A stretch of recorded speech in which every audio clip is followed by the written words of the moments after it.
like to welcome you to Boy Meets Wellness, a podcast that discusses the complexities, celebrations, and challenges of building a wellness ritual as a BOI, a person who is born obviously incredible. You are now listening to Boy Meets Wellness with poet, motivational speaker, and wellness lover, Evolve Benton. BOI, born obviously incredible, especially when you wear it pretty. Hello, Boy Meets Wellness community. Thank you for listening to the podcast. I want to thank you for your support. Today's interview features the amazing Rhonda Kennedy. Rhonda Kennedy is a filmmaker, foodie, and content creator, best known for her work on the award-winning web series Cheetah in August and Purple Panties podcast by Zane. Rhonda's been steady in creative pursuits since 2012, viewing all failed opportunities as the universe simply reordering her steps. In 2015, she landed a job as a staff writer for Bawn TV, a platform dedicated to creating quality queer content. In her next move to 927 Entertainment, she quickly promoted from writer's assistant to producer, where she honed her skills in big picture thinking, budgeting, and negotiation. Currently, Rhonda creates content on YouTube and is post-production on Still Waters Never Crash, a documentary that follows one woman's resilient journey from foster care to Ph.D. Before we jump into this interview with Rhonda, I would like to highlight the Black Business of the Week. The Black business we will highlight this week is SKYHIGH Club. SKYHIGH Club is an organic premium infused cannabis product company. According to SKYHIGH Club, cannabis is a way you can be compared to water. It can be transformed into so many different things that can transform your life in ways you never could have imagined. If you've always wanted to find alternatives to prescription medication that helps improve your daily function, then you've come to the right place. I love SKYHIGH Club. I really appreciate their CBD oil that they have. If you have any muscle pain, arthritis, if you're healing from an injury, it's fresh, it's organic, it's perfect, it's beautiful. We're going to leave their website in the show notes so that you can check it out. But that's SKYHIGH Club LA. And if you want to get 10% off, just use code EVOLVE, EVOLVE 10, the number 10 to get 10% off your first order. Today's episode is brought to you by Mar Media Productions, which is my production company. Mar Media is a media production company that produces, publishes, and uplifts the stories, art, and journeys of queer and trans people of color and the people who make our lives incredible. I hope that this interview with Rhonda really inspires you to think about how you can take your life to the next level when it comes to creating media and content. Rhonda really breaks down some of the principles, why she decided to use YouTube, some of her journey as a filmmaker, and I think that this is great tools for anyone interested in getting in the field. Now for our interview with the amazing Rhonda Kennedy. I'm super excited, y'all. Enjoy. Hello, world. Welcome to Boy Meets Wellness. Hella pumped about today's interview with Rhonda Kennedy. Rhonda, welcome to Boy Meets Wellness. We've known each other for a while, but I would just love for you to introduce yourself to our community with your name, if you got any nicknames you might go by, pronouns, and what brings you joy. Perfect. Okay, so my name is Rhonda Kennedy. My pronouns are she and her. And let's see, what brings me joy? I would honestly say spending time with my community, writing, time with my parents, my family, and board games. I love board games. I love dancing. So those are some of the things that keep me excited. That I love doing those things I just mentioned. Dope. So let's talk about you. Where were you born, right? And where did you grow up and where do you live now? Okay, cool. So I'm from LA. I'm from Los Angeles, born and raised, and I'm still in LA. This is still home. I've never left. I've always lived in LA. That's one thing that I need to do at some point in my life is live somewhere else. But I do love LA. LA really does have my heart. This is where my family is from. Actually, both sides of my family are from LA. So this is home, and it's been home all these years. Dope. So yeah, we're from the same city, born and raised. And I just want folks who are listening to the show to know that the West Coast is better than any coast, right? We live in an amazing aura of places. And one thing I want to know is if you could move, right? As being a person who's never done that, where would you go? Where would you move to? The first place that comes to mind is Belize. I love Belize. I have only been there one time, but when I went, I had on a cast, so I didn't get to truly experience it like that in terms of the water. But the people, the food, the vibe, just how calm and chill it is out there, I loved it. So I will live in Belize. It was so beautiful, and I cannot wait to go back. Nice. I want to visit now. And I love Belizean food. I mean, ooh, Yes. I Yes. get down on some Belizean food. That's the Me- one thing about being from LA. Like, you get to try the variety of cultural food, which I don't Absolutely. think people realize. Like, growing up on that, like, it's not normal. Like, most people don't even have like access to the food we have access to on a That's regular true. You basis. get all kind of stuff. And I love how it's so many pockets of different cultures. Like we got like a little Bangladesh, like, all the little areas, like little Ethiopia, like there, whatever you want, you can really have in LA. So yeah, we do have a good variety. And I love about the best thing about Belize is that it's not far, I mean, it's about 5 hours, what I'm saying, getting there from LA. So it's not far at all in terms of like getting back to your family if you needed to. So that's perfect as well for it. That's why I chose it. I'm like, I could definitely live in Belize. Yeah, I feel like, Belize for California is very similar to when you think about like Cubans in Miami or Mm. Jamaicans that come through New York, right? Like it being so close and accessible, Yep. it Yep. definitely like affects and shifts the culture. So how are you doing, right? Like we've been in lockdown almost a year now. I was just talking to my partner, right? March will be a year where we've been in this in lockdown, out of lockdown. How are you doing with COVID-19, the pandemic, just the world right now? And what are your wellness practices to kind of stay sane? Ooh, that's a good question. I was just kind of talking about this last night on my YouTube channel. So, of course, when everything happened, it was just like immediately what I did was I turned to my community. I turned to my YouTube community that I have over there. And we honestly started keeping each other company and keeping each other sane. So I used to only go live on Fridays. I started going live like Tuesday, Wednesday, Thursday, Friday. And we were just keeping each other company. I wasn't even creating a whole lot of content at the time. My channel was really staying afloat because of the lives. And looking back, that's really what kept me sane. Eventually, at one point, I went back to therapy. I used the Talkspace app to, go back to therapy in a virtual world or whatever. And then, honestly, just keep in touch with my friends. You know what I'm saying? We would jump on Zooms and have like listening parties and have games and stuff like that. And that's what kind of got me through. Honestly, I'm really surprised I didn't unravel, to be honest with you. I'm not even gonna lie to you, but those are the things that kept me afloat. Nice. I love that you mentioned creating content, right? Like Mhm. being able to not just create content, because I think people really connect to that in a very monetary way, right? Right. But I think when we're talking about creating content, we're talking about like curating environments, right? Where Yeah, people yeah, can show up as their most authentic self. And during COVID, like people really needed that because, home was work, work was home. And for some people, right, like those folks was just meant to be your roommates. They wasn't meant to be people you was trying to be around 24/7. right. No, for real. Exactly, exactly. Yep. So let's talk about a little bit more about friends. I know you mentioned that at the end, having fun with your friends. Tell me about like who are the people in your life who make it incredible? If you had a gratitude list, who would be the top 3 folks on there? Dang, only 3 people? Ooh, Only 3, only 3. that's tough. Oh gosh. Are we talking specifically just friends or anybody in my life? Anybody in your life, if who makes who makes Rhonda's world go round as far as like support you, if you Mm. had to, put them on that short list, you win that Grammy, they like, you can't be up there for too long. They turn the Okay. music on you. No, I don't want the music to run on me. Okay.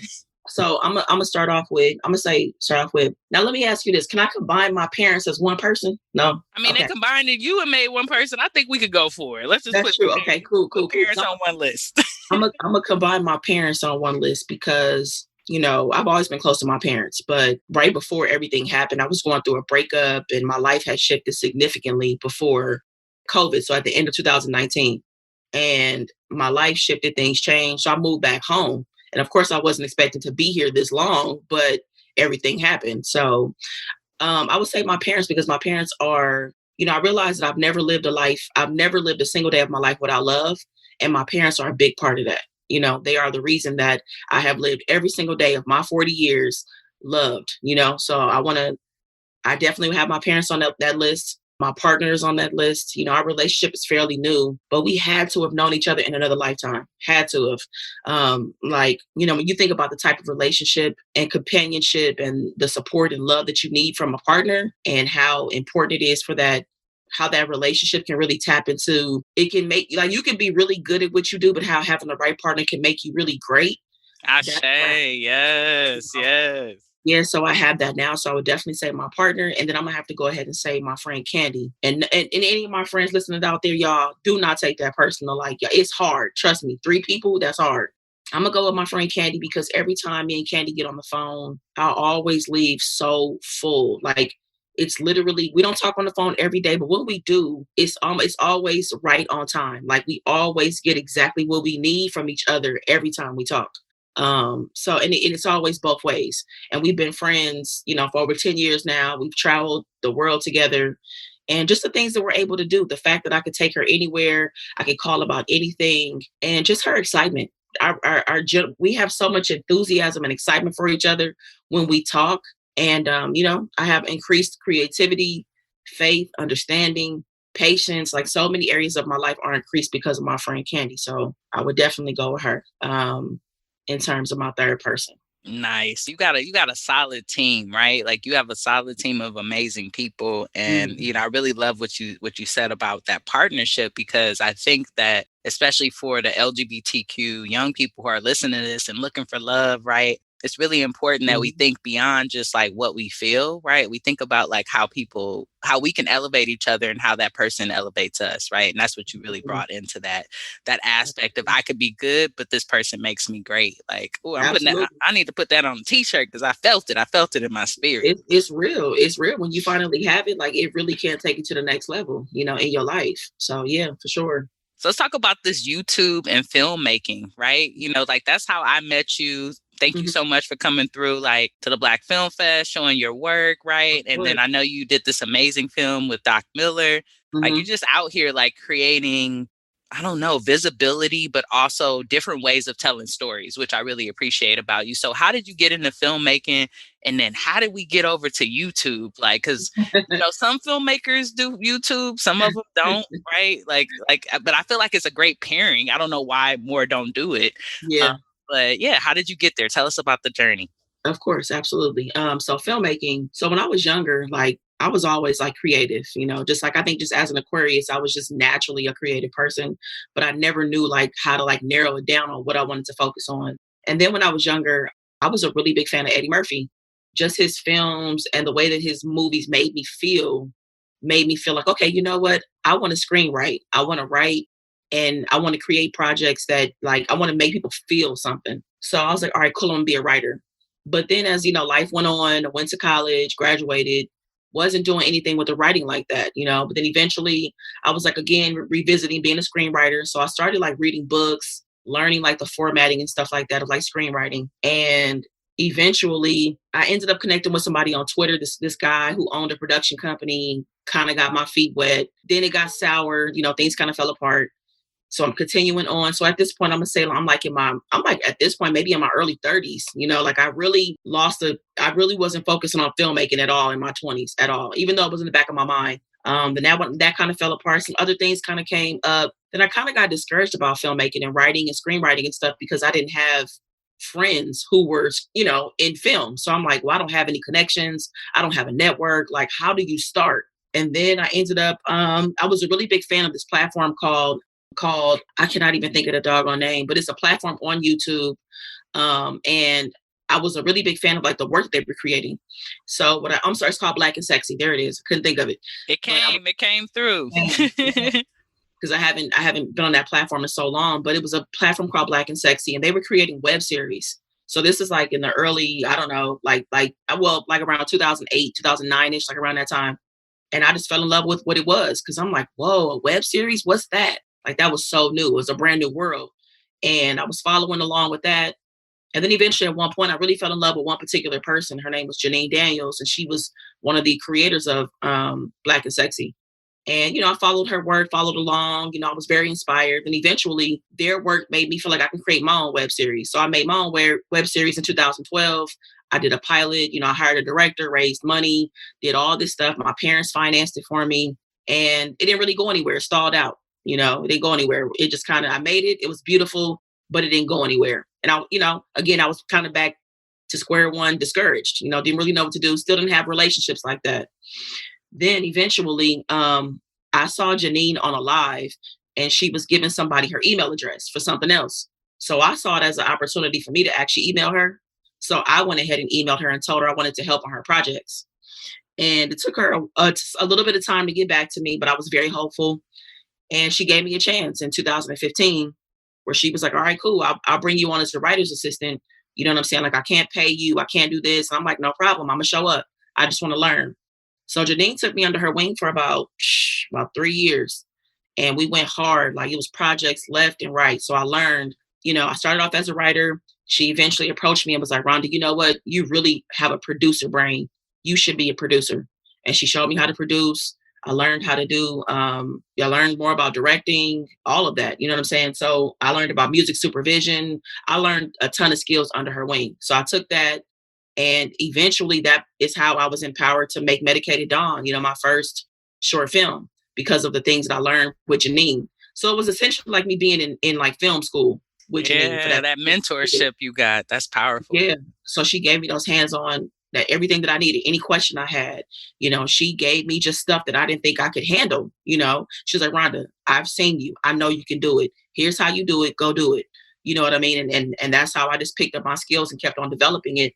And then, 2019, I finally, got, and honestly, it was time for me to make my short film. I didn't even have the money for the short film, but I just felt that I was ready to do it. And the money came through, because I think I wanted it. I could envision everything. I, got my cast and stuff together. So my first short film came together, and that just kind of opened the floodgates for me to want to continue to create. And that also gave me an opportunity to work up with my friend Courtney. Shout out to Courtney. She said she wanted to be a cinematographer. I said I wanted to shoot a film, and we got together and made Medicated Dawn. And eventually that turned into Still Waters Never Crash. So that's kind of how my filmmaking came together. And I love the independent side of it. I love that I'm not chasing a bigger part of it, because the bigger part of it is really, really complicated and exhausting. I tried that for years, and it was tough trying to like penetrate the bigger side of it. I like the independent work a lot more. And in terms of YouTube, look, YouTube was not on my radar at all. I just kind of fell into it. It's something that God directed me to. I left corporate America in 2019. I wasn't planning on leaving corporate America. It's just one day God asked me if I was ready, and I didn't know what that meant, but I said yes anyways. And I literally left my job 2 weeks after that. But I will say, at the time I was doing YouTube and things were going well, I was actually depressed. I was in therapy on Talkspace, and my therapist actually asked me to do something different. She was like, Rhonda, in order to get out of your depression, it's time to shake things up a little bit. You got to try something different.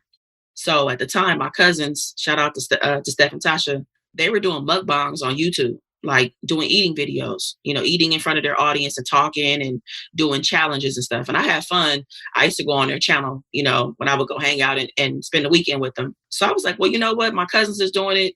Let me try it and see if I could do it too. So I did it, I was like, well, I'm going to eat anyway. So I started doing YouTube with mukbangs, and my channel started just taking off.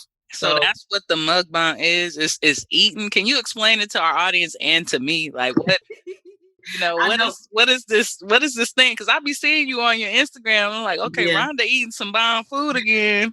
Yeah, I know it's crazy, but it's actually something it's something that's originated in Korea, South Korea. And that's how it is. It's essentially like a broadcast where somebody is on a screen, they're eating, and usually it's massive or big amounts of food, and they're just engaging and talking to an audience. That's all it is. But it became popular over here in the YouTube world. And forgive me if I'm wrong for anybody that might be listening, but the person that I recognized that popularized it over here was B Love. And she's known as like the seafood queen. So she started doing these big seafood boils on YouTube, and people were fascinated by it. That's the first person that I saw doing it. And it could have been somebody else. But again, that's just my experience with where it became popular. And my cousins saw her doing it, and they started doing it. And I saw my cousins doing it because I would, go over to their house and hang out. So I was like, okay, cool. Like, that seems pretty easy food conversation, cool, let's do it. How would you like to impact people by using your voice and making some money while you do it? One of my clients at Speaking for Profit Academy just made $15K in the last 3 months from their speaking business. Maybe you've always wanted to share your story, but you don't know where to start. Or maybe you've been speaking for a while, but aren't sure how to go up on your rate. Either way, Speaking for Profit Academy is a space where you can thrive. I'm going to put my calendar in the show notes because we are offering free strategy calls to get you started. I want to be honest with you. Speaking for Profit Academy isn't an online course with a bunch of information. Yes, we will give you information, but our focus is implementation. So if you're ready to get into action, schedule a call with us today. Do you ever do any like influencer kind of marketing or connect with other pages, or I guess they're not pages, they're considered channels, right? YouTube, switch my brain over. Any channels that are more like chefs or anything like that, right? Like you, because we got so many people on there cooking, right? They cook it for you, you eat it and be like, yo, this is good or not. Do you ever do anything like that? I've never done that. I've never done a collab like that. No, which is interesting that I haven't. And what's really interesting too is that I never saw the YouTube thing happening. It kind of took off. And then I realized how expensive it would be to do my cousins that I, kind of modeled everything after initially, they do videos every single day, like literally every single day. And I thought that I could do that, but I couldn't do it. It was too much. So I do videos like maybe 3 times a week, 3 or 4 times a week or something like that. But even in that, I still realize I'm like, this is expensive, like buying food and big amounts of it. I was like, I need to cook. So that's how my cooking became better, because I had to cook more. And then I got into the cooking space and then quarantine. And then that turned into me being able to create a low sodium business a low sodium seasoning company out of it. Just out of necessity, just based on my audience and people and their struggles with needing low sodium seasonings for their health issues and just wanting to be healthier. So different things started to just come out of it, and that's kind of just how it is. I never would have put myself in the kitchen. Like, I'm not somebody who loves to cook like that. So I'm so surprised that it's something that is a big part of my life. But it was a part of my journey and where I was supposed to be, So I think that's why it's really important to really be open to your life and where you're supposed to go. You know what I mean? And like not resist the things that come up, because you never know what could come out of it. Because I can't imagine not doing YouTube because of the doors and opportunities that it's given me. That's kind of my journey of like filmmaking and YouTube and how it happened. Nice. So tell me about the seasoning again. What's the name of it again? How can folks get it? Because I'm about to actually, after this, go on and get some. I don't know if you know this, but this year on Boy Meets Wellness, every episode I am shouting out Black businesses that are bomb. So I would love to get some season and put it on my next salmon in this good old air fryer we got over here. So I can not only promote, but do a promo for you. Like, this is the bomb. Because I've already heard it's the bomb. I remember I went on and at one point stuff was sold out. And I was like, it's the bomb when stuff is sold out. And so the company is called Good as Can Be. It's called Good as Can Be. And honestly, that was really an ode or a shout out to like 2020. I was doing good as can be as I could, based on what was going on at the time in the pandemic. That's why I named it that. So it's called Good as Can Be, and it's a low sodium seasoning company. I currently I started off with 2 seasonings. I have a Cajun lemon pepper seasoning, and I have a jalapeno garlic pepper seasoning. The jalapeno garlic pepper is 70 milligrams of sodium, and the Cajun lemon pepper is 120 milligrams of sodium. Anything under 140 milligrams is considered low sodium. So that was really important for me, because now that I'm in this cooking space and food space, it was really important to focus on trying to break generational curses that we have in the kitchen. And a lot of that is around the hypertension and stuff like that. So I wanted people to know that you could still eat really good food and not have to depend on salt to season your food, because I know it's how a lot of us were raised, with garlic salt, seasoning salt. And, our palate gets so used to it. So that's why I created it. And the website itself is called goodascanbe.co. And you know what? I'm still sold out.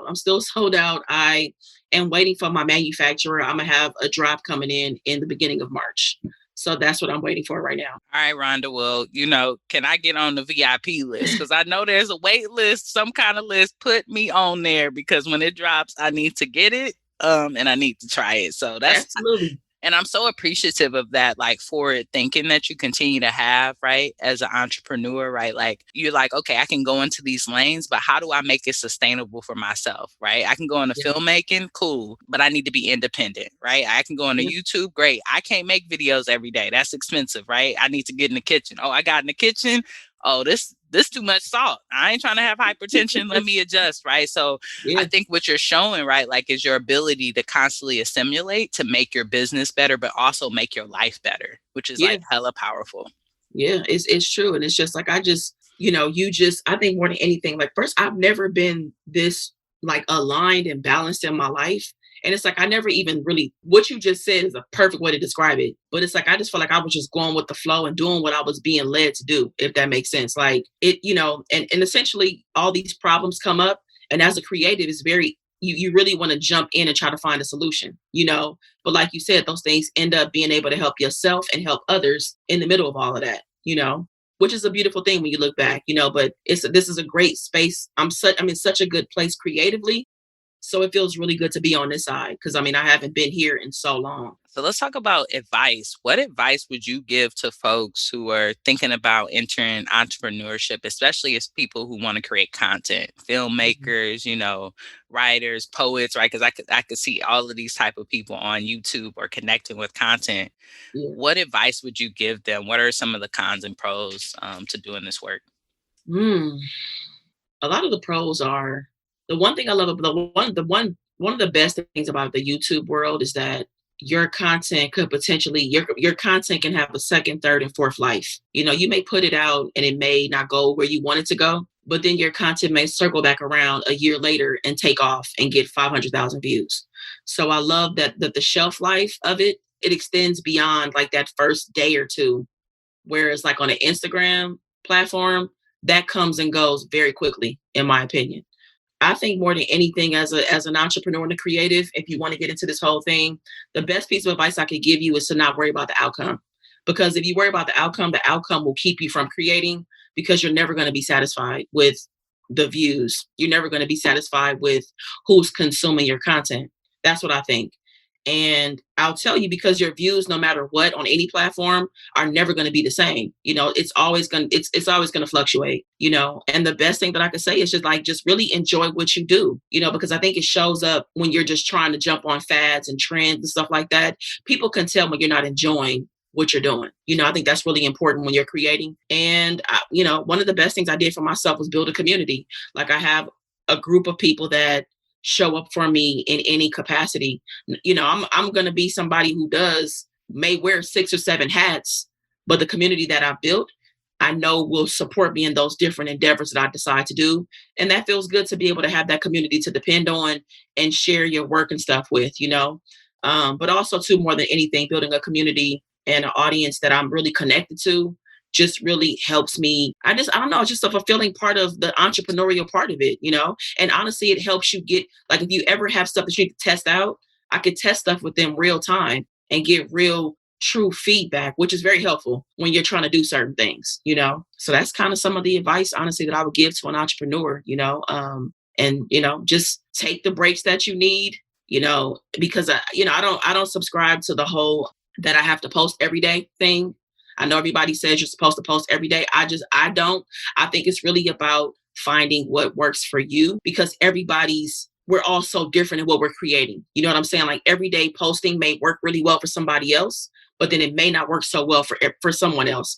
So I know for me, not having to post every single day really is a way that I protect like my mental health and my energy, so that I'm not so exhausted and that I look and feel good in my videos when I do create, if that makes sense. So that's kind of my advice I would give. And you do be looking good in those videos. I seen the one you did where I don't even know what this challenge is, y'all. Like, I feel like so old sometimes when I talk about like these reels, these TikToks. I feel so old because I just don't know it, right? But I seen the one, the one where you hit your camera and stuff. Yeah, right. That one on your birthday. I was like, oh, okay, come through with the crinkly locks and stuff. Look, And my partner had to put me on to that because I had no out. She had to walk me through it because look, I'm out the loop too. I have no idea what's going on. She understands the challenges and TikTok and all that kind of stuff. So she keeps me in the loop, honestly. Thank God for her because I had no idea what I was doing. She was standing right off to the side watching me do it because I had no idea what I was doing. She was coaching me through it. So shout out to her. Thank you, babe. I appreciate you. Because I don't know what's going on either, to be honest with you. I have no clue. Shout out to everyone who be helping people create content as well, right? Like, and I think that that's what's so beautiful about the world that we have now, right? Like you said, the community will support you and making it better, right? Like, and making it more current or connected to the time. So this has been an amazing conversation. I got one more question for you. I would love for us to do some manifesting today, right? Like we do this on the show. Because we know we're going to hear about you in the future. Where do we see you in 5 years? Where do you see yourself? What are you doing? Are you still making seasoning, right? Are you making your next film? Are you married? Where are you in your trajectory in the next 5 years?